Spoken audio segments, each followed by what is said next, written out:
Good afternoon, everyone. Dr. Acton is not with us today. Fran has been telling me for some time that I should try to convince Dr. Acton to take a day off.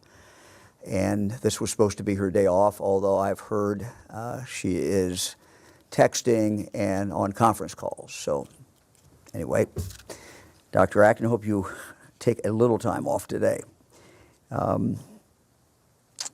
Want to start, recognize a dear friend of ours, Zodell Nutter, died yesterday. Zodell was 104 years old, also a friend of John's. She was truly an amazing person, a real pioneer in so many, many ways. Upon receiving the Ford's Theater Lincoln Medal at the White House in 2006, First Lady Laura Bush said this about Zodell: "Few women can claim to be a dancer, a model, a huntress, an aviator, a philanthropist, and a pirate. Zodell Nutter is one of the few." Zodell was one of the biggest promoters of aviation history and was really was inducted into the National Aviation Hall of Fame in 2008 as a living legend of aviation, and was always part of the Hall of Fame's board for many years and was always at the Hall of Fame dinner. Her impact on aviation history and the entire Miami Valley will certainly live on. She was our friend. She embodied all that really is great about Ohio. And Fran and I will miss her very much. Well, as you can see, tonight is the start of the NFL draft, so we thought we'd bring in a helmet from the Bengals and the Browns. It will be great to see a live sporting event, something that's actually happening in real time on TV. And the thing about the draft, it is somewhat like spring training in baseball. Hope springs eternal for every one of the teams. I have helmets, as you can see, from the Bengals, from the Browns, and I'm wearing a tie from Walsh University, which is located in North Canton. And of course, Canton is where the Hall of Fame is, Pro Football Hall of Fame. And on a personal note, Scott, he also is a graduate of Walsh. Everyone likes to make predictions. I'll make a very easy one. The Bengals will pick an Ohioan from Athens County to be their quarterback. That was an easy one, I hope. As far as the Browns, I turned to my son-in-law, Nick. He's wishing for a left tackle, and specifically he was talking about a left tackle from the cornfields of Iowa. We will see. It's what's fun about the draft, match your ideas up against the pros who do this and are picking for each team's pick. Next year, the draft is in Cleveland, and we're very excited about that. Let me start with a kind of a clarification from yesterday. We talked a little bit about hospital procedures, and let me just state it first. I would love to get back so that hospitals could do any procedure that was needed, that was even elective surgeries, and we're working towards that. And our goal is to get there as soon as we can. There have been two constraints. One is a concern about capacity in hospitals. Because of what you have done, that is no longer a concern. At least it's not a concern now. The other is the personal protection equipment, and that remains a concern. So let me kind of go through this a little bit.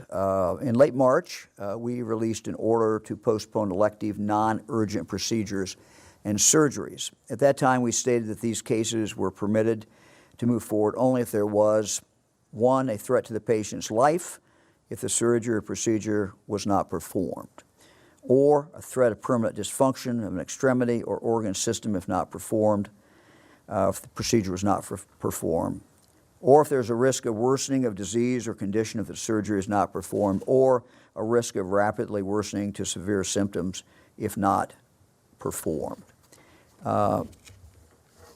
What I was trying to say yesterday is that we want doctors and other healthcare providers in Ohio to reach out to patients who had a case postponed, to reassess the need for that surgery or procedure based on these criteria, and really to update that based on what was going on.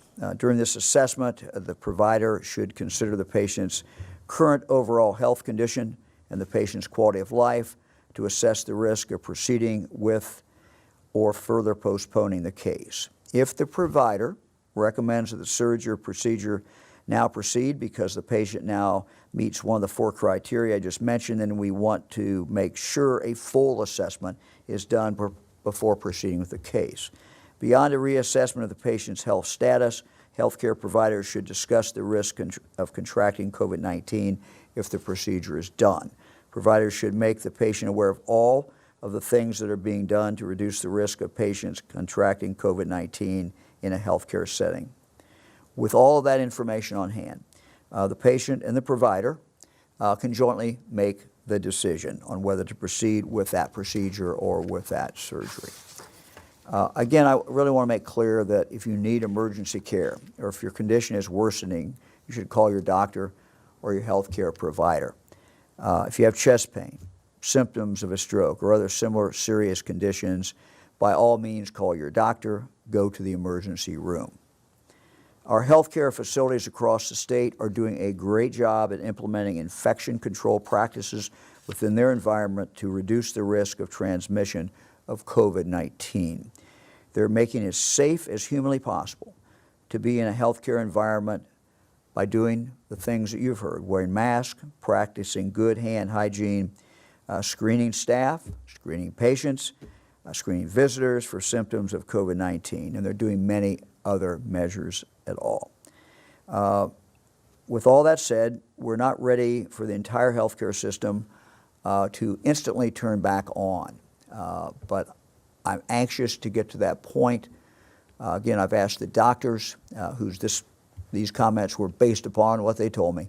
I've asked them to come back to me very quickly with a plan where we can outline exactly the steps that will take place until we can fully move forward with healthcare, and particularly within our hospitals and our other places where procedures like that are done. We want to pull back. We want to get the government out of this just as quickly as we can. We still have the problem of the personal protection equipment, and that is just a problem that we have to deal with. We cannot have first responders, people in nursing homes, people who are dealing with trying to help people who have COVID-19 and not have the protection that they need. So it's a balance. We're trying to work through that, but I'm very anxious to have things really move forward in this area. And I know the hospitals and I know the doctors in the state are as well.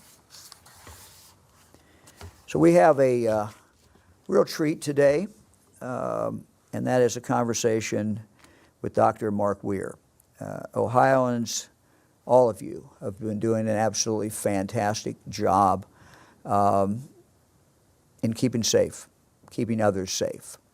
The challenge, though, is that this coronavirus is still with us. It's going to be with us for a while. And so what I want to have Dr. Weir talk about today is some of the guidance that he would give and some of the protection that he would recommend. This is not a marathon, or this is a marathon, it's not a sprint.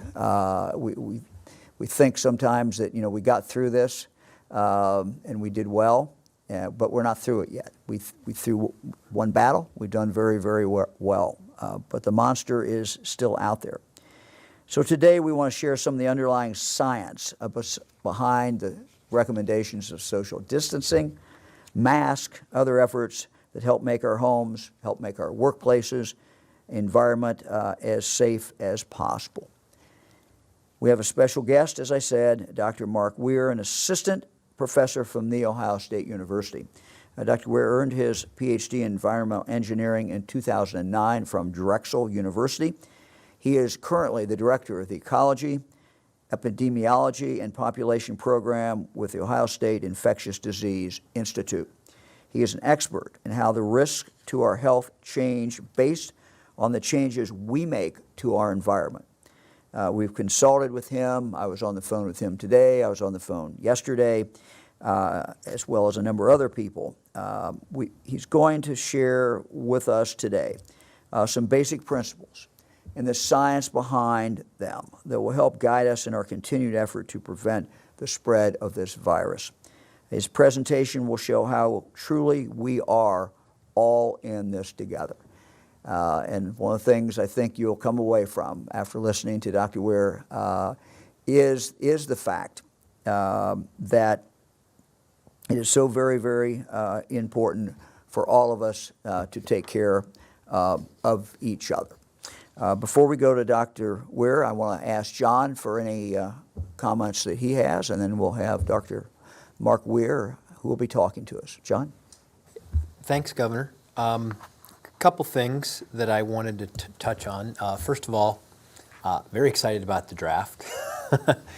that we know where the Bengals are going to go. Let's hope the Browns get some great draft choices as well, and wanted to shout out to Adam Troutman from the University of Dayton, who's expected to be an early round draft choice from the UD Flyers. Additionally, one of the things that I talk a lot about are the jobs that are out there, particularly in the food supply chain. We have at coronavirus.ohio.gov /job search. I think the numbers are up over 50,000 jobs available from 866 companies who are trying to serve all of us as the marketplace changes during these unique times. And yesterday, these two worlds came together. My wife Tina had the privilege of working with the Boys and Girls Club of America to evaluate and grant a scholarship to several young people. And one of those young people was a young man named Malik from the Boys and Girls Club of Dayton. And he won the Ohio Traditional Youth of the Year Award winner. He talked about his story of overcoming difficulties, about wanting to have a career and get an education and to move forward with his life. He's been part of the Boys and Girls Club for 11 years in Dayton. And these clubs, as the governor I know has talked about with me many times, they do such wonderful things at helping young people overcome obstacles and get a better shot in life. But one of the things that Malik said yesterday is that while he doesn't have school every day in terms of physically going there, and a lot of his hopes for the spring were set aside, he's made the best of it. He's continuing to get his education. He earned this scholarship from the Boys and Girls Club, and he also went and got a job at Kroger. He said that he wanted to contribute during this difficult time, that he just wanted to find a way to make a little money and to do something for his community. And so Malik is a really inspiring story, and we know that there are a lot of seniors out there who are maybe not going to have their senior year end the way that they had hoped. But Malik's story is an inspiring one of somebody who continues to overcome challenges and who is going to have a bright future, as all of you out there who are seniors who stay the course and get through this are going to have. And so I want to congratulate Malik and all of you out there who are persevering and overcoming during these difficult times. I know that we're going to have Dr. Weir on, and just prior to him being introduced, I'll just say that I've really valued his input to our process of trying to make sure that as businesses open up and operate, that we're going to make sure that it's safe for their employees, for their customers, and for all of Ohio by creating the right kind of environment for those things to happen. And I know that, just as a reminder, businesses have been operating during this entire process if you're an essential business. And manufacturers, construction industry, highways and buildings and roads, distribution to get these products out to us, and retail, grocery stores, hardware, garden, auto, all of them have been operating under a set of safety protocols, and they've worked very well. But thanks to Dr. Weir and a number of other health professionals, we're going to build an even better regime to keep people safe, best practices, things that everybody can do to empower themselves and their colleagues to defeat coronavirus. And so look forward to hearing more from Dr. Weir as we move forward. Thank you very much. We will turn it over to you. Thank you. Great. So, all right, well, we'll start off. I have my slide sharing here. What's an academic without his slides? I'm a core faculty member with the Sustainability Institute, as well as being part of the Infectious Disease Institute. And part of that is because a lot of what we do by way of how we build these models are a deeply collaborative arrangement. I need to make sure I'm on the right page. There we go. So in order for us to understand how we come about the recommendations that we make when we're looking at either multiple hazards, or in this case, only focusing and drilling down specifically on SARS-CoV-2, which causes COVID-19, we want to have a bit of an understanding of what the science entails for us to be able to do this. So what we do is we focus on the virus. And when I say we, it is a multi-institutional, multi-state set of teams that we put together to try and build these models and move them forward. So what we do is we focus on the virus. And in this case, the virus is emitted through your cough or your sneeze outward, kind of in a cone shape, as a droplet. And a droplet is an important characteristic because a droplet will fall out of the air at a quicker rate than something that will stay in the air and will actually circulate in the air for a longer period of time. So that's an important distinction when we make these kind of recommendations moving things forward. Surfaces are really important. If you touch a surface that's contaminated, now you've contaminated your hand, and now we have to deal with that contamination on your hand, and we'll see an example of that in a little bit. Then we have cross-contamination from you contaminating your hand and then contaminating other surfaces or other items along the way. So all of these different dynamics have to be looked at. And so what we want to do is we want to answer, what are the impacts to society that the virus is having? How do we eliminate or limit the impacts that those can be to the society? And in order to do that, we focus on the environment and the virus, because the environment is something that we can use to kill the virus. And if we can kill the virus, then it can't get inside of us. And if it can't get inside of us, it can't impact us. It can't create an infection. So that's what we want to try and do. We want to try and interrupt this that you're seeing here, the infection process. So the modeling that you've heard about before is trying to track and predict how the disease is going to move within a population. That's a much larger picture than what we do. We're getting down to the micro scale to be able to look at what's happening with the virus. So what we have is we have it where you cough, and then let's say that you forget to cough into your elbow, like we always recommend that you do, or you're not wearing a mask. And so what happens is you either cough into your hand, and now you have a contaminated hand, or you cough into the air, and then it can land on the surface, or then you touch a surface. Once you've touched the surface, then somebody else can touch it, and you have inadvertently led to somebody's possible infection by not preventing this infection process from happening. And preventing the infection process is really quite simple. It is a matter of multiple parties working together in concert to be able to limit access of other people to the virus. If you can't contact the virus, it can't get inside you, and it wouldn't be able to create an infection. So it really is really quite simple. So this, in really simple case, infected person coughs, then they're wearing a mask. If they wear a mask, the mask will capture a large number of those droplets.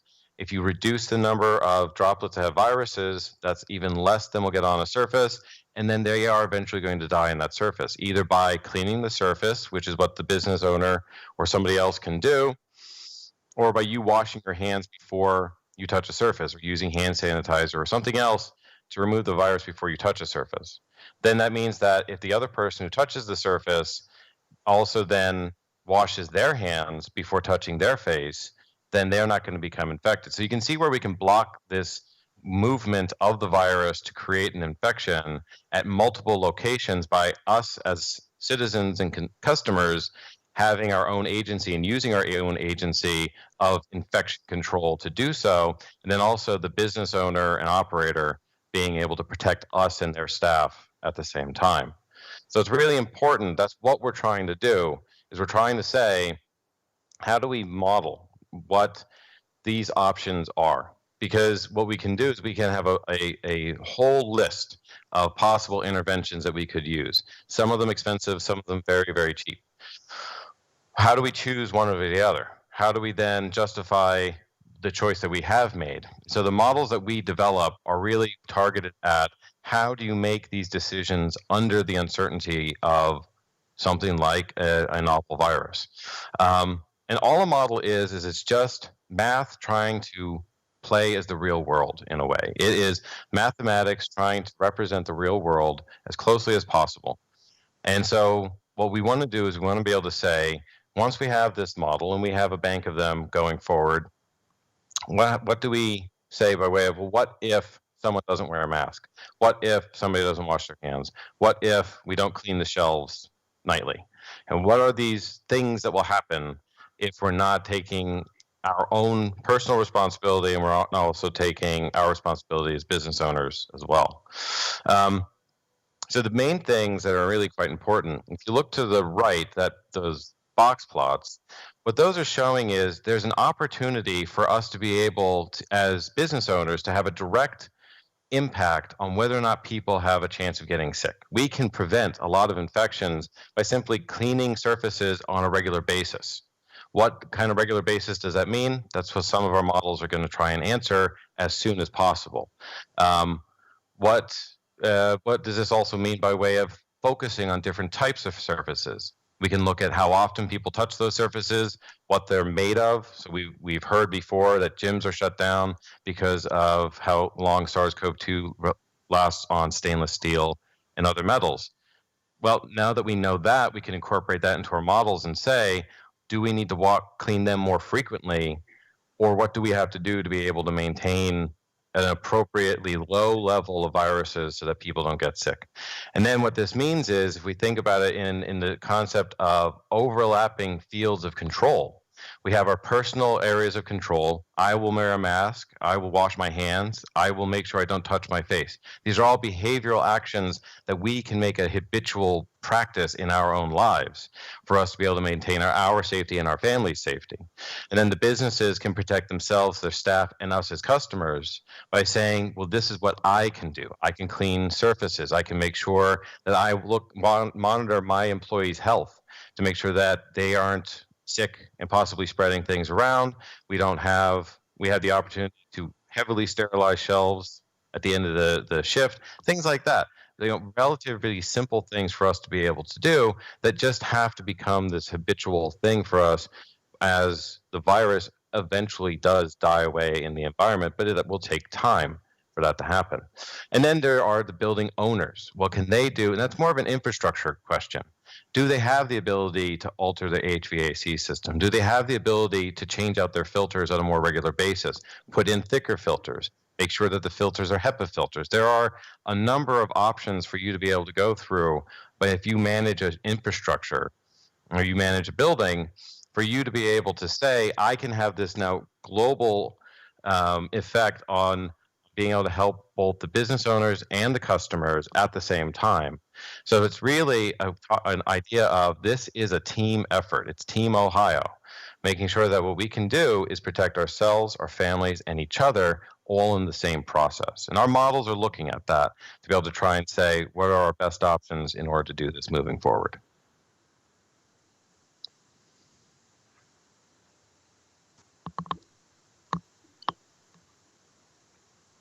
For those who cannot see this, I'm not sure this is showing up on TV. Do you want to describe this a little bit? In fact, I'll try to read it. Ceramic, plastic, stainless steel, wood combined. And Yep. then what are these, Doctor? What do these represent here then? So on the X on the bottom axis, on the horizontal, Yeah. you're seeing different surface types. So ceramic, like you would get on like countertops and things like that, or like sink surfaces, plastics, like bed rails and other items, stainless steel. Wood laminate would be things like table surfaces and other items like that. Well, excuse me, doctor, but I don't think they can read this, but on the side you have probability of infection. I assume that Yeah. the higher this is, the more probability of infection. Is that? Exactly, yeah. So you don't want that to be any higher than is reasonable. So what you're seeing there is all of those other than the plastics. In this simulation that we ran, there was a 1 in 10,000, actually less than a 1 in 10,000 chance that the majority of the population would run into by way of getting this particular infection. In this case, what we're showing is that plastics were, well, in a way, we found out two things in this case. Plastics are a little harder to clean, as well as you contact more plastic surfaces than non-plastic surfaces, depending on your environment that you're in. So that's just an example. And then combined is you don't just touch one surface in a given day, you touch multiple surfaces, and each one of those has a cumulative impact on the amount of viruses that gets on your hands and then eventually into you as well. Doctor, I didn't understand. I didn't at least understand the 1 in 10,000. What I didn't get that at all. Sorry. You gave a statistic a minute ago. I don't understand what that pertains to. So think of it as if there's 10,000 people, there would be one person that would possibly get the infection at that level. So if we did this for a building or a particular store, that store would have to have 10,000 people come through for a likely infection to occur. And again, when we say probability or likelihood, we're not saying that that is definitive. What we're saying is that there is a chance that an infection would occur. Doctor, I apologize, but if what happens, I got the result, but what are we talking about? If such and such is done, if what is done, then we get down to those odds. Yep. So this simulation was a person being in, and we actually built this for a hospital room, being in a hospital room for a day and a half or 2 days, depending on that span of time, touching different fomites and then touching their face, and ingesting the pathogen that way. But that assumes cleaning, though, right? Is that what you're saying? Yeah, so there is intermittent cleaning happening as well. In this particular simulation, what we did have is we can start at different levels of contamination on the surfaces. So it can be you have one person, 5 people, or however many in the room, and they're all coughing and they're asymptomatic carriers. And we can start as like a worst case kind of scenario and then move backwards to just one person over the entirety of a shift and be able to look at the whole spread. Doctor, I wonder if you could talk for us about masks and what kind of protection that gives, what kind of protection it doesn't give. Maybe when nobody has a mask, one person has a mask of 2 people, 2 people have masks. What kind of protection does that do? Or how would you describe that then? Sure. So when it comes to these kind of interventions, it's best to think of it as multiple barriers or multiple shields. Just because you can get through one barrier doesn't mean that you'll get through other ones. And if one of those barriers doesn't work as effectively as you think it will, then there's other barriers to protect you along the way. And so if you are wearing a mask, you are protecting those people around you, and you're providing yourself an additional layer of protection as well. What the mask is made of will tell us what the level of protection is. So we have some research going on looking at different non-traditional mask material types, so comparing cloth to other options, and we're still gathering that data now on what the range of risk protections you get from them are.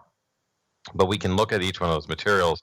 Now, if you on your own are the only person wearing a mask, you are protecting yourself. And if you are an asymptomatic carrier or you are mildly ill and don't even really know it, you're protecting other people around you at the same time by way of not expelling out those pathogens. Now, imagine if everyone in the store had a mask. If everyone in the store now has a mask, you now have everyone in the store providing their own shield of protection for their face. Plus, you have them protecting everyone else at the same time, being able to increase the overall level of support to the community. And then that's just one aspect of it. Add on top of that regular hand washing and controlling and thinking about whether or not you're touching your face or you're touching your phone, then bringing it up to your face and so on. Like, if you think more about what actions you are doing, then you're going to be able to control your actions that little bit more. But in masks, when you're talking about it, you're talking about, I protect myself and my family and my neighbors. My neighbors protect themselves and their family and me at the same time. It really is a team sport. Team sport. All right. Let's talk a moment, if I could ask you about distance apart and how that interplays with the mask. Dr. Acton has talked about Swiss cheese, where we lay one layer on top of another.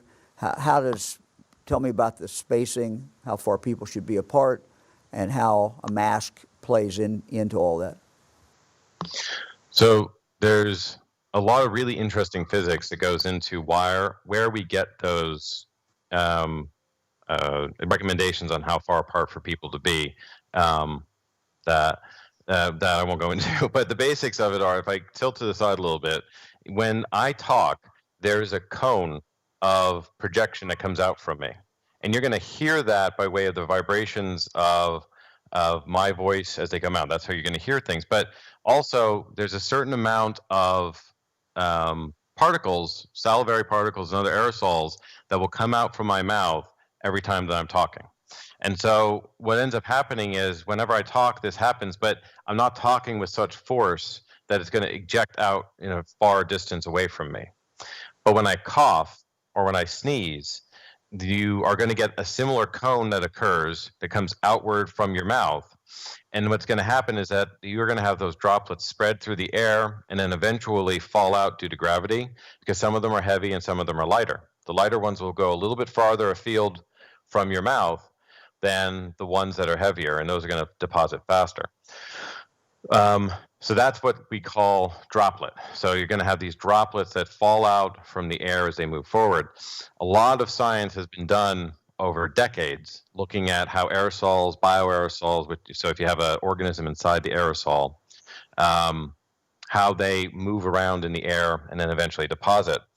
And what we've seen is that when you're talking about this kind of respiratory disease that you get which is COVID-19, you're ejecting out a pretty well-documented size range of aerosolized particles, and those are they're going to travel about 6 to 10 feet, depending on environmental conditions. And environmental conditions being how warm is it, how cold is it, what's the humidity, air current flows, things like that, are all going to impact that. But the 6 to 10 feet, that's where that comes from, is decades of bioaerosol work. And it's still ongoing now through a number of different people trying to make sure we have the exact right values for SARS-CoV-2.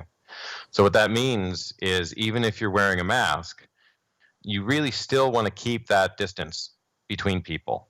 Obviously, you're not going to be rude to each other, but you're going to make sure that you keep that distance so that you have this additional barrier, but it's not a silver bullet. It's not the thing that is definitely going to always work all the time. So it's an addition, again, like I said before, about multiple barriers, multiple layers. That distance between people is still going to be a barrier that we can use. Then we also have all the other barriers that we can put in place as well. Eric, do you have the ability to put the doctor back on the screen or try to get him back up? Doctor, can you switch back? Sure. Take the slides off the screen? Yeah. Sure. unless you need that one. No, we're good. John, you have a question? Thanks, Governor, Dr. Ware. Some of the interactions and discussions we've had, it's great to hear the science behind it. But as we're giving advice to people, because one of the things I've loved about our conversations, you talked about how an individual can empower themselves to solve, to reduce the risk for themselves and others. And as we try to simplify it, it's really disinfecting and masking it, meaning that we want to keep that 6 feet apart. We want to disinfect by washing our hands and washing down high-touch surfaces, and then we make that more effective when we put a mask on. Is that a simple guideline that we could give people to how they can think about it? It's a really good set of simple solutions, and simple solutions are always the best because they can be followed most easily, and typically at very, very low cost. And it really does come to this idea that you have multiple layers of control, or you have multiple barriers, however you want to think about what we're talking about. But one of these on their own has its own level of effect. So washing your hands regularly, we've always been hearing about this, wash your hands regularly. That has its own level of effect that we know how much of the virus it will remove or kill in the process. And we can model that forward, and we do. But on top of that, you prevent its access to your face and your nasal passages in your mouth by an actual physical barrier. That's that extra layer of protection, and that's really where we get the most effect overall, is stacking these interventions on top of each other in a reasonable manner, so that we can get that. And that's going to allow us to be able to move around with more freedom, be able to make, get Ohio back working, but also maintain our safety at the same time. And it really is going to take the individual agency of each Ohioan to seriously consider themselves and their neighbors' health when they're making decisions and they're going about their daily lives. Doctor, I wonder if you could give us some indication how long a virus will live. For example, I have a podium here made out of wood, on different surfaces. You had different surfaces up there before. Is there any rule of thumb? I mean, because this would go back to, how often would you recommend, wiping the surface off, sanitizing the surface? Any help for people who are watching you today, sitting at home and want to have some guidelines there? So the data that we have now, there's a concept called persistence. How long does a microorganism, in this case the virus, last on the surface? On its own, left alone, you don't do anything to it. It's going to die of its own life cycle because a virus doesn't last that long in the environment typically.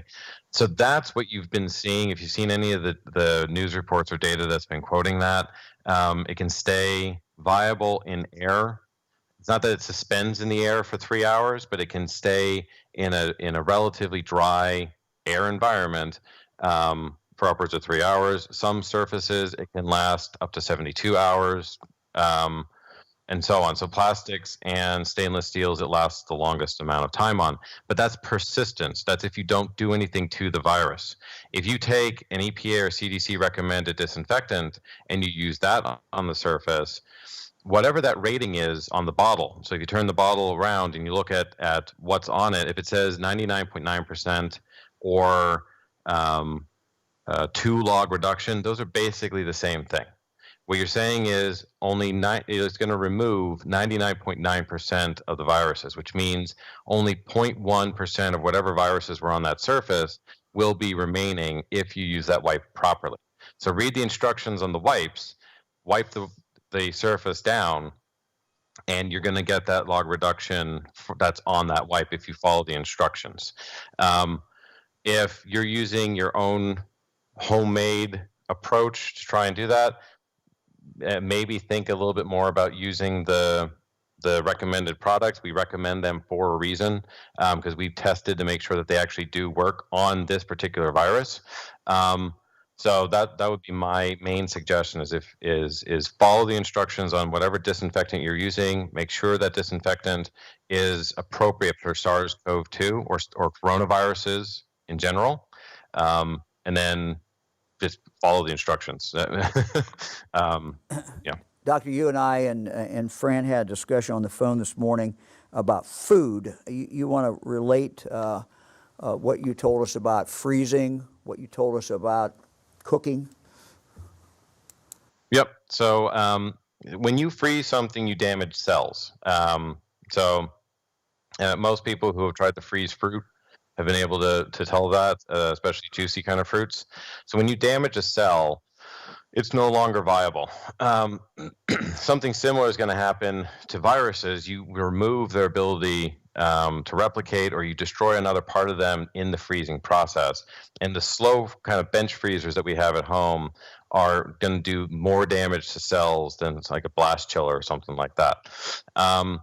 And so the freezing is going to have some level of an effect, but it's not the begin and end all. And in any time anybody talks to me about recommendations, I either go back to the history of time to give to start the explanation, or I make sure to talk about the uncertainties of it, because it's important to understand that it's a range of effects that we're talking about. There are no silver bullets. There are no sure fixes on things. It's consistency and and vigilance. So freezing is going to have some level of an effect, but cooking is going to have even more of an effect. And there are decades of food science and food safety research that have been ongoing that have been able to show different levels of cooking have different effects on different cells. Viruses do not survive heat well at all. OSU is very lucky to have Dr. Kowalczyk in the food sciences office. She is world renowned as a food safety expert. And as we think more and more about food safety and food risks related to this, which for a virus, if you cook it, are going to become minimized, I'm sure we'll be able to engage with her and use her expertise to a great degree. So, if questions come up in the future about food safety, I'm very confident that we've answered them to a great degree with research we've already done, and then we're in good hands in Ohio with the expertise we have. I told Dr. Ware that Fran had some strawberries, and she'd picked some rhubarb, and she solved the problem very well, that she made a pie. So I thought that was a great, happy resolution for me. Doctor, I got one more question, then I'm going to turn it over to the news media here, see if they have any questions for you. Talk to us real quickly, if you could, about air conditioning, heat, and kind of how that works, and what should we know? So air conditioning is basically, the simplest way of thinking of it is you take air from the room, you either remove energy from it or you put energy in. So if you're removing energy, you're cooling it down. And if you're putting energy in, you're heating it up. So heating systems will add heat to the air and then run it back to you. And then cooling systems will remove energy, remove heat from the air, and then run it back to you. That's how any of them work. But it's what's called a recirculation system. So your building or your room is going to have the air recirculating through it because it's more efficient to run it that way. It'll cost you less. It's more efficient from an energy and cost sustainability standpoint, and especially cost. It costs a lot less than constantly cooling down the outdoor air, especially in the summertime. But that recirculation means that you can recirculate the viruses as well. And again, we have many years of research that has gone into answering what are the ways of being able to mitigate bioaerosols or pathogens in indoor air, in room air. And again, simplest solutions are the ones that are usually the best. Filters do a very good job. The thicker the filter, typically we'll get more removal of viruses through that.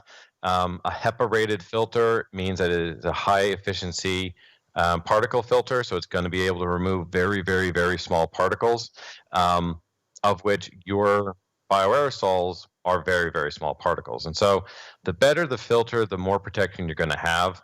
On top of that, you have options to be able to change the mixture of indoor and outdoor air that you use. There's a bit of an energy and cost balance that you have to go through with that. These fall within that facility and building controls bubble that I had on there as well. And it does take a little bit more by way of analysis and thinking to see whether or not you can actually do these options. But that's that additional layer where the building owner, operator, or manager is going to be able to protect a large number of people. And so if you own a building and you decide that I'm going to increase the size and, if you can, the number of filters that are in my HVAC system, or you'll take another step forward and look at some of the air treatment technologies that have mixed efficiency. So, make sure that you're choosing appropriately for your own system. So if you decide to take that step, you can be protecting hundreds of people or more in a day. And so that's that extra level of safety that, on top of all the things that everybody does on a daily basis to protect themselves and their neighbors, on top of everything else that the business owners are going to do to protect themselves, their staff, and their customers, it's just an even better, a better outcome if we can do that too. Dr. Ware, if you can stay with us for a few minutes, we're going to have some questions, and Jim Otte has the first question. Thank you, Governor. Thanks for doing this. I have a question about getting Ohio back to work and your approach to this, if you haven't announced your details yet. How closely do you plan to follow what the White House and the CDC has already posted in their phase one, that approach of going phase one, phase two, phase three, and being specific about which businesses can open first? Do you follow them or your own path? I guess that's to me. Is that to me, Jim? Yes, sir. Look, we're following the broad White House guidelines. The President has set down. I think they're consistent with what we were doing, or we're consistent with them, vice versa. But the President's made clear that this is always, each state has got to adjust things for their own situation. And so, we're going to make that announcement on Monday. Tomorrow we will have an announcement, not in regard to businesses, but it will be an announcement about what we're doing as we get ready for that, and one of the boxes that we felt we needed to check to move forward. So we'll be talking about that tomorrow, but our actual announcement, just to let everybody know, will be on Monday.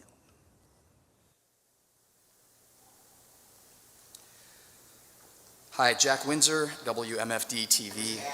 You just indicate whether the question is for Dr. Ware or for me or for Lieutenant Governor. Absolutely. Jack Windsor with WMFD TV in Mansfield. Governor DeWine, my question is for you, sir. On March 23rd, you signed a state order built on two pillars. We needed to flatten the curve, and we needed to buy time to ramp hospital capacity. A month later, we have significantly more data. And if you'll bear with me, I'd like to share a few of those data points that our viewers have shared with us. Just this morning, out of New York, it's projected that 2.7 million New Yorkers are carrying the antibody, reducing their death rate from 7% to below 1%. Outcomes in places like South Dakota, Florida, and Sweden, where leaders' relaxed mandates are producing lower case levels and mortality rates. New evidence out of Israel suggests that regardless of sheltering or not, the virus runs its course in about 8 weeks. Our hospital capacity, or vacancy rather, seems to be at about 92%. It appears the reasons to be under lockdown are satisfied. So my question to you, sir, given real-time data instead of the early conjecture we had to rely upon, and given that whatever we do will require people doing the right things, why not fully open Ohio today?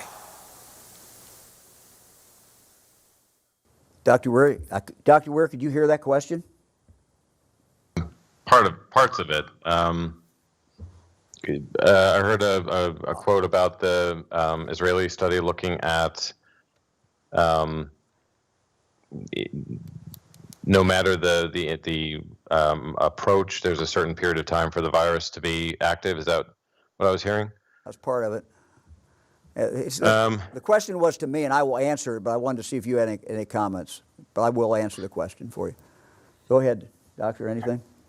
So, I mean, a couple of things with that is that the study that you're talking about with regards to from out of Israel, not taking anything away from the scientist who did the statistics, he's a very good biostatistician, but it is a very specific data analysis of limited data.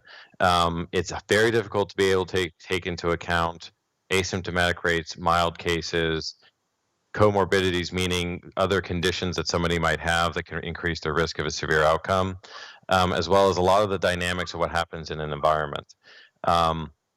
So that's a data point with regards to an analysis that can come through, one of many, that we can take as a way of being able to synthesize that into some decision making moving forward. One thing that we have seen throughout this is that this is a novel virus, and these are novel approaches to trying to fight the surge of medical need. And so all of these decisions are decisions that are made under uncertainty with limited information. And so we kind of learn as we go along, and then we adjust, at least in the models that we build, we take that information and we say, what can we learn about it? It's how modelers, other than myself as well, at OSU, are saying on these what if scenarios, what if we open in this type of way? What if we have these kind of outcomes? And we can simulate a number of different occurrences in the computer before they would actually occur, allowing us to be able to examine what are those best options for us to move forward. So there's a lot of different types of analyses that are done, that can be done, and all of them have their limitations. And so that's the only thing I wanted to add with that. Let me just try to answer the question. One of your points was that studies have shown, the New York study, that more New Yorkers would test positive, had the virus, which means that that probably is true in Ohio. I have stated up here when we looked at what happened at Marion in the prison that we had 39% of the people who had showed no evidence that they were sick had the virus. So we have always felt that, and Dr. Acton has been very clear all through this, that there are more and more people who have this than ever knew they had it. And many people who thought they had something else probably had it. So what that does, as you pointed out, is that means that of the people who have it, the percentage of people who die has gone down. That's a natural function of increasing the whole. But it does not change the fact that this is still very contagious. There's no indication that I'm aware of that it stopped being contagious. It does not alter the fact that as of today, 656 Ohioans have died. Doesn't alter that fact. So percentages are interesting. As we move, and we'll be announcing this on Monday, as we move to open up more of Ohio, get more people back to work, we want to do it in a careful way, and we want to do it in a way that engenders confidence in people. So that's how we're going to proceed, and that's what we're going to do. Kevin Landers, WBNS 10 TV. If you could, if there is a continuum, we talked a little bit about this morning, but the last question kind of brings this up, at least suggests it to me, in regard to expectation. If you open up in different ways. I mean, one would be you start having mass meetings and mass gatherings and just really do everything like that. The other would be that you do things less than that, and I'll let you kind of fill in the blanks. But I mean, because the last question really is asking us to make a projection about what will happen if we do different things. And that's really what the public policy discussion that is going on now. So if you can, from a scientific point of view, add anything to that, that would be great.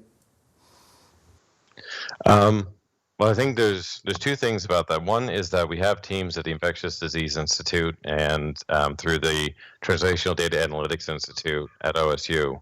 They've combined forces, as well as the Sustainability Institute.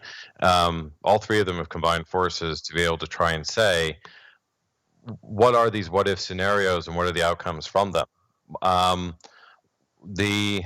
Sometimes the science just just reflects a lot of what we've known for a while, but now we have mathematical evidence for it, or we have proof that shows that this will work in this case as well. And it's, the old adages of slow and steady wins the race, or not opening up the floodgates. So it's, if you would go from everything is tightly locked in, right? So everything is tightly locked in and you have a good amount of control over who can infect another person. That's the point of why we did what we did and we're doing what we're doing.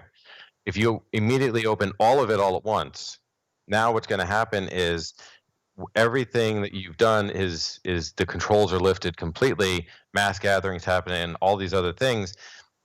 You're almost inviting another peak to occur, because that is just completely opening up the floodgates and deluging yourself with people who might be carrying it yet, and people who might never have contacted it, who can now become infected with possibly severe outcomes. So the idea of you have everybody locked, set and barriers in place, and then you slowly open things up, it's a much more controllable environment. You can gauge what's happening. It gives us time to say, did we make the correct decision in regards to a particular type of business or a particular action? It gives us the ability to say, are we seeing cases going up? If we're seeing cases going up, then we have control measures that we can put in place, and we're simulating those control measures at OSU. It gives us that ability to say, are we making the right decision? Do we have to change things? Do we have to adapt things? What is it in our toolbox that we can use to make sure that we have as healthy and as safe an opening as possible? And so it's an important layer for us to be able to make sure we have, by way of assessing in real time whether or not the safety that we think we are going to achieve is actually being realized. Thank you. Next question. Hello, Governor. Kevin Landers with WBNS 10 TV. My question could be either for you or for Dr. Weir. Dr. Weir seemed to suggest that distancing, sterilization, and protection are really important, and it seemed like he was making the case almost for mandated masks. And I'm opening stores May 1st, Dr. Atkin had said that we're going to see new cases as a result, and for the doctors and nurses treating existing patients, they want to know how fair that is to add more patients to an already stressful workplace on top of the fact that PPE rationing is happening. Thank you. Dr. Ware, were you able to hear that? A little bit, something about the fairness of... The last part of the question was simply that Dr. Acton, and actually myself as well, have said, when you begin to open things up, you would expect to see more cases. And the question is that fair to the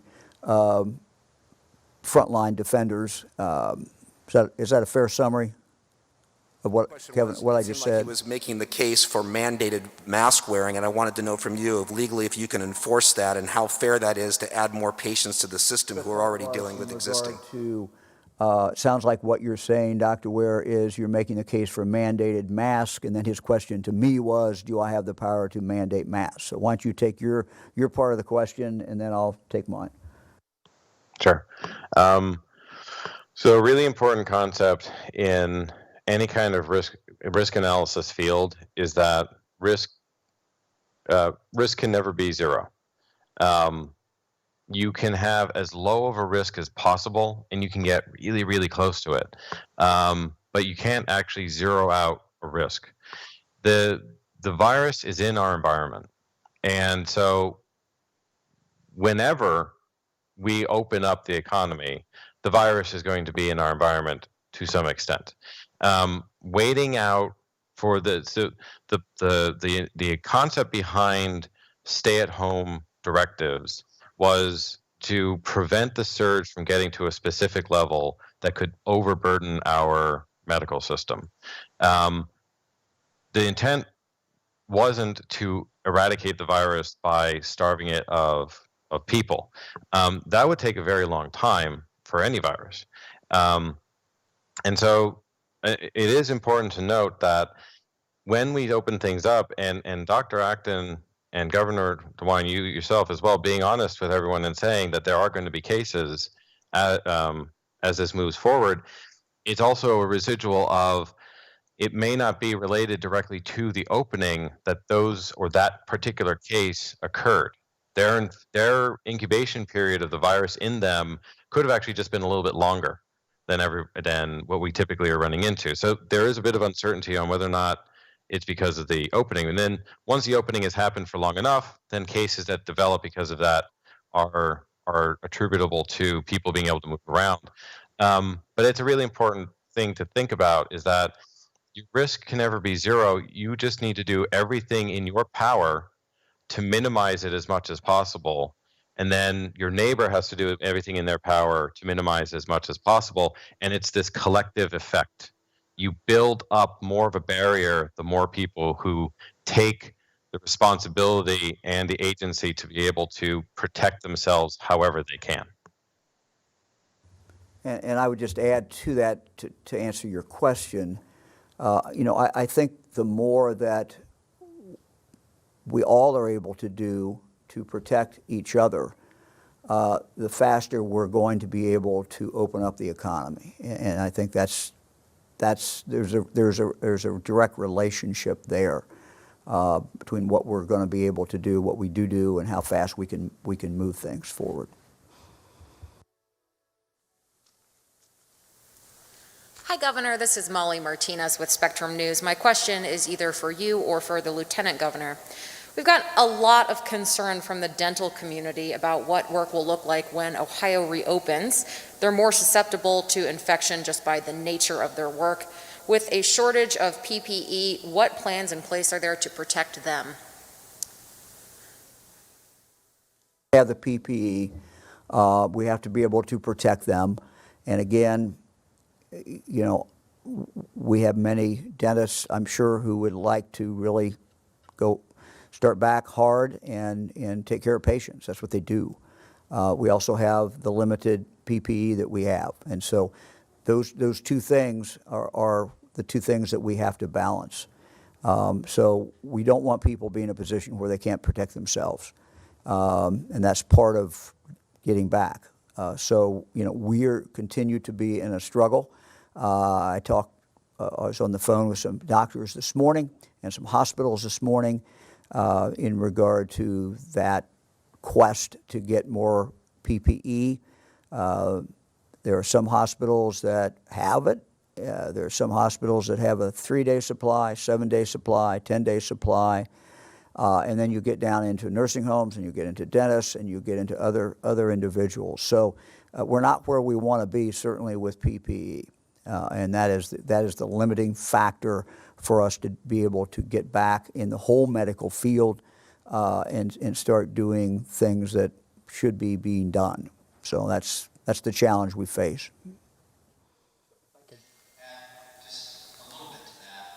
When you see the standards, they're going to be very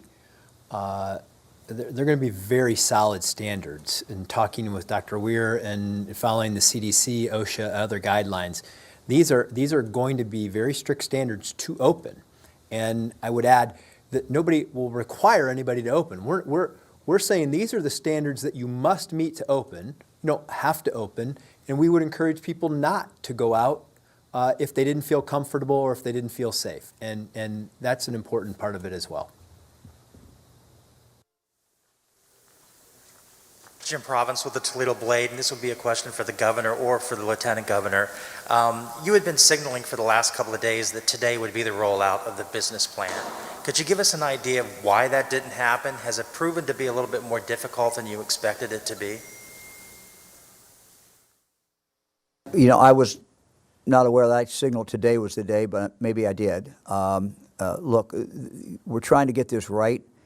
We're also trying to look at, where exactly we are in regard to testing. So there's a lot of variables that we're looking at. Lieutenant Governor has done a great job working with the business community. These are things that I need to, frankly, review further, and we're just not quite ready to do it. That's what it is. We're just not quite ready. It's just, these are significant decisions that impact people's lives, both from a health point of view and from an economic point of view, and trying to balance those in a way that allows us to continue to move forward and do it in a way that we're not going to have to turn around and go back. We want to start out, we want to move forward, we want to do it in a logical way, and there's some other ingredients in there, and one of them we're going to be talking about tomorrow, which is good. Which is actually, tomorrow will be a very good news story, but it will not be about the opening, but it will certainly be related to that. That businesses will have enough advance notice, that there's a date coming up for them to be reopened? I think people will have enough advance notice. Look, we all want as much notice as we can get. But as Dr. Weir said, this is a virus and a situation that is constantly changing.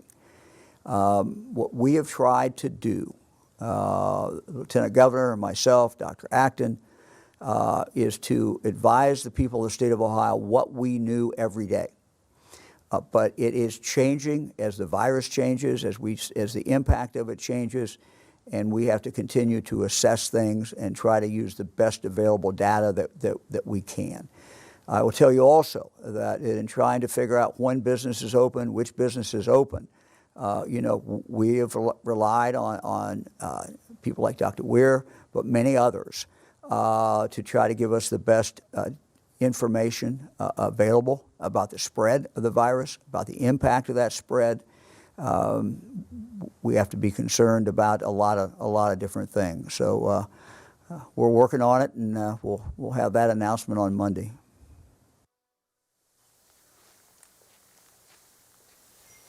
Adrienne Robbins, NBC4, and my question's for the governor. When it comes to travel plans, Ohio is planning to reopen, as are many other states. At what point can Ohioans plan to travel out of state without the 14-day quarantine being needed afterwards? I don't think we know that yet. We don't really know that yet. I wish I could tell you. We're taking these things, trying to get information out to people as fast as we can. We're trying to make sure that this monster doesn't come back up. It's still here. It is still something we have to deal with, and so we're trying to balance all of those things. But do you think it will depend on how states, especially the surrounding states of Ohio, are doing? Well, last night I talked to the governor of Michigan, Kentucky, and Indiana, and so we, not all the states that surround us, but some of them, and we continue to compare notes. We continue to talk about how things are going in our states. Each state is different. Each state has a different demographic population, different with cities, and so not every state is the same. But we're certainly comparing notes, and we're certainly talking to each other, and we certainly know that. The population goes back and forth, particularly in, if you go down to Cincinnati, the tri-state area, it certainly does there. It certainly does in Youngstown and, over in northwest Ohio into Indiana and Fort Wayne. So there's a lot of going back and forth just naturally. Thank you. Hello, Governor. Ben Garberg with ABC6 and Fox 20. I have a question from one of our viewers. This person writes, much of the economy is powered by dual income households with children. Considering schools are going to be sticking with remote learning for the next few months here, are we setting parents up to make impossible choices by telling business they can send them back to work? Well, this is difficult, and you know, this is you've put your finger on, your caller certainly did, a real challenge. You know, one of the first things that we closed were schools, and that was based on common sense data, but also on what we have seen and what we have learned over the years.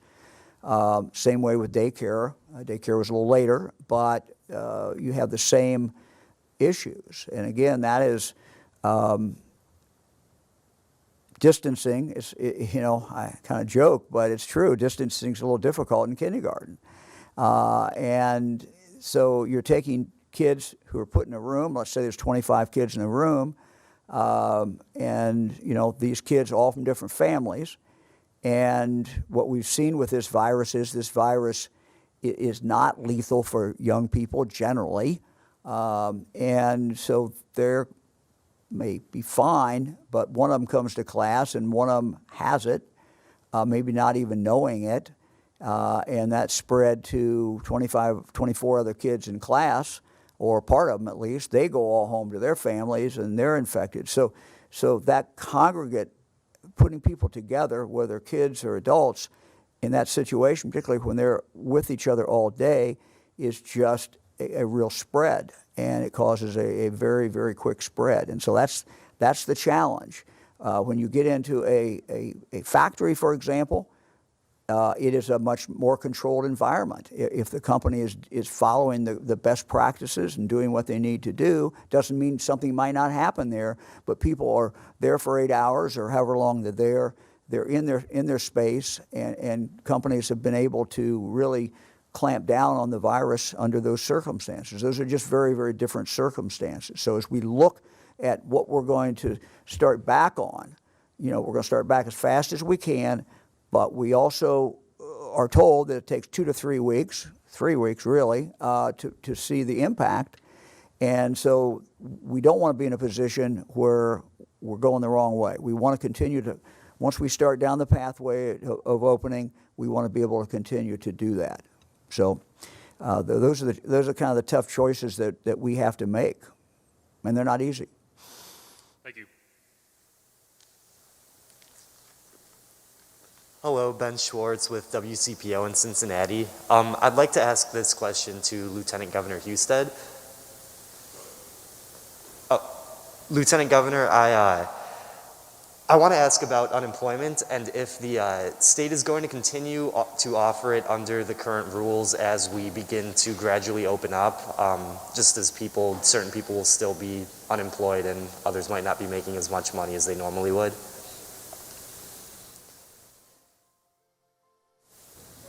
Well, I'm not sure exactly what you mean by your question. Could you give me a specific about what you're talking about?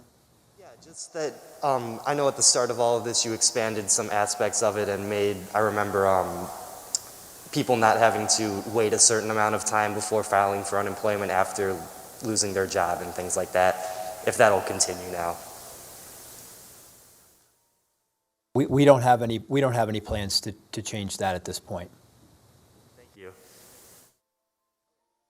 The reality is that even when you open things back up, it's not going to come back fast.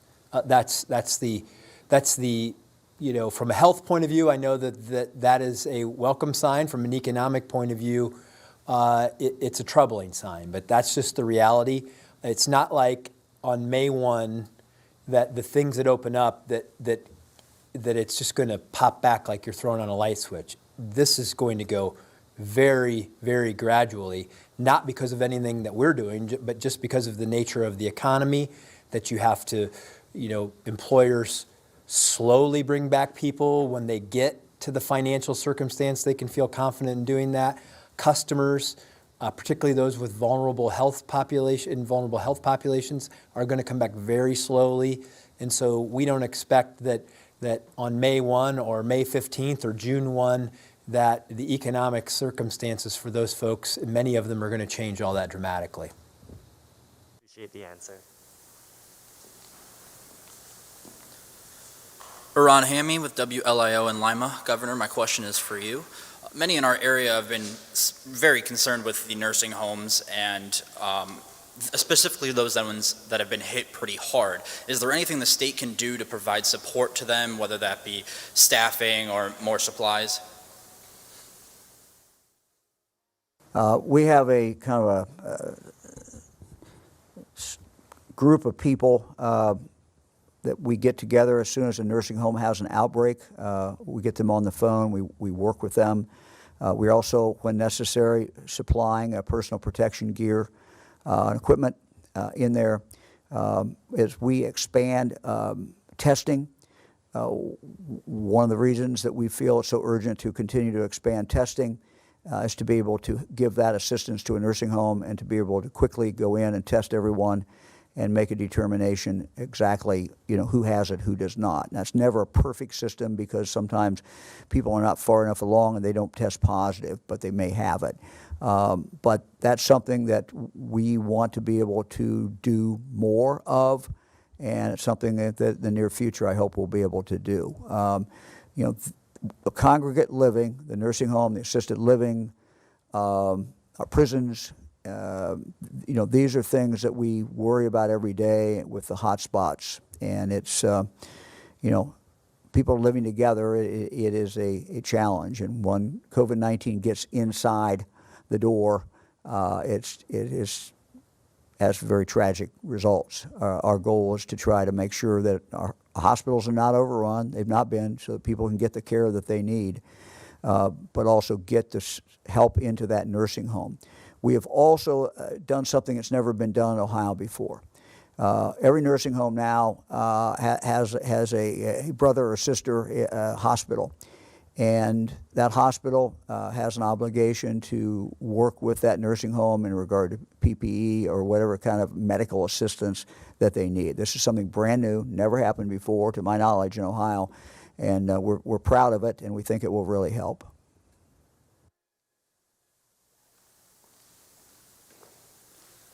Hi, Andy Chow with Ohio Public Radio and Television State House News Bureau for the governor and possibly Dr. Weir. When it comes to the CDC's guidance on reopenings, one of the key metrics is, seeing a decrease in positive coronavirus testing, but with a limited amount of testing, how does Ohio kind of carry on with that, and what other key metrics are you looking at? And do daily hospitalization numbers factor into that? Well, I look at the daily numbers every day, and if you look at, over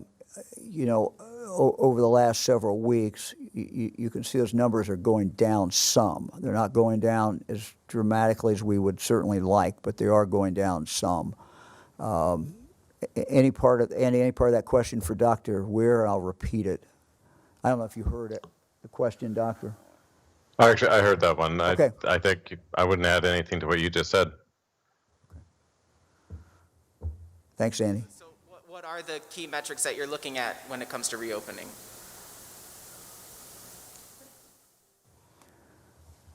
It's a lot of different things. Hospitalization that is now going down. And I want to make it clear, and we'll have this announcement on Monday. When we talk about reopening, what we're talking about is starting down a pathway that we can get people back to work. And we're going to start in areas where it is the least risk, so we can get more people working with less risk.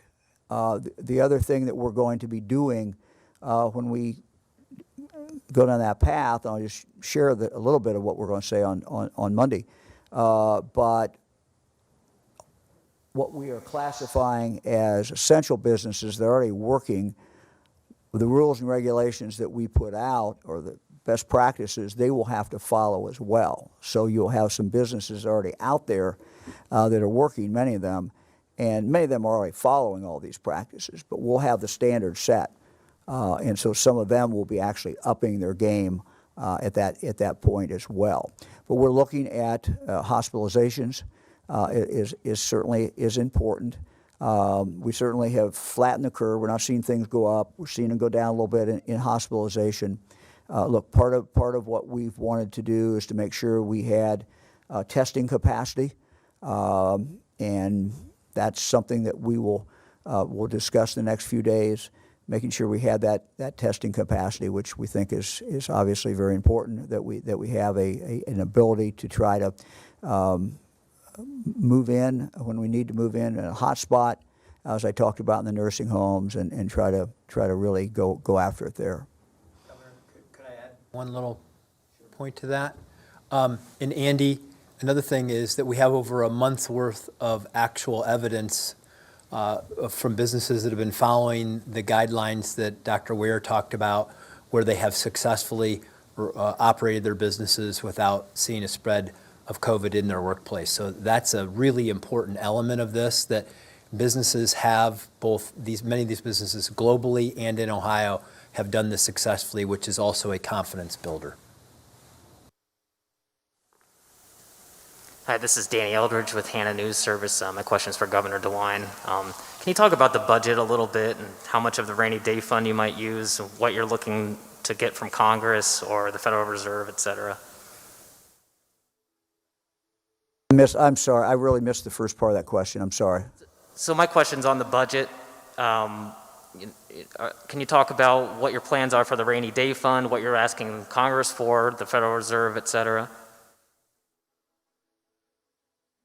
You know, we were working on the budget this morning. We'll have more information. You know that we have asked departments to take a look and make some very significant cuts. We're going to be announcing those in the next several days. So it's coming. It's not quite ready, but we have to do that. We have no choice. The rainy day fund, it is raining. But it's probably going to, as Jon said, it's probably unfortunately going to continue to rain for a while. So when we pull that money down from the rainy day fund, we want to be prudent about it. We want to be careful about it. We want to look at that as something that we don't want to touch until we have to. We know we will have to during this biennium. So if we can get by for a while without pulling that down, I think that's the more prudent thing to do. But as we plan for the next 15 months, we know that money is there, and it's going to take, though, a lot more than that to fill the gaps that we have. But What kinds of things you're asking the federal government for, funding-wise?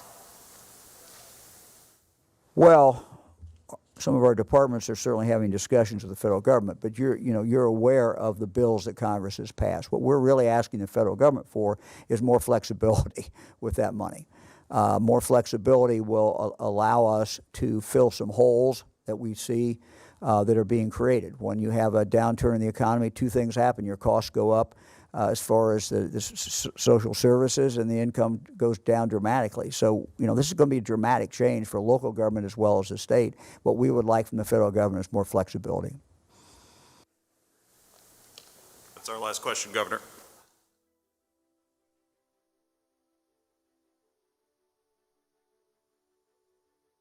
Okay. Well, Dr. Ware, first of all, thank you.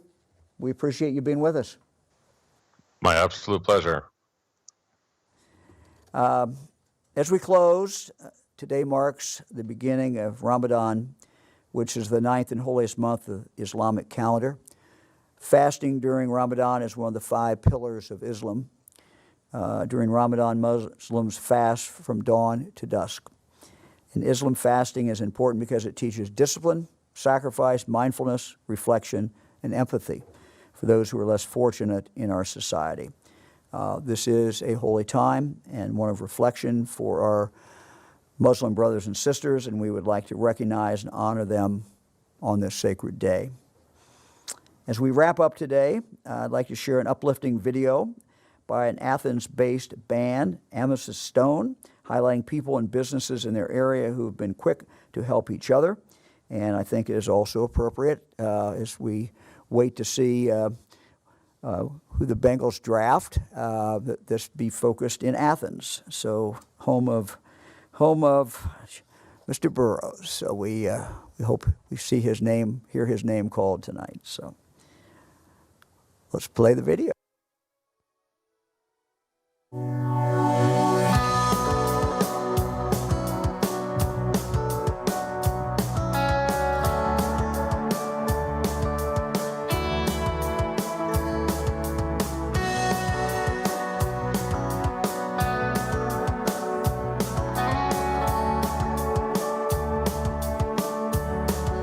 You guys are doing a great job.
Quote from Fred Rogers. Huh?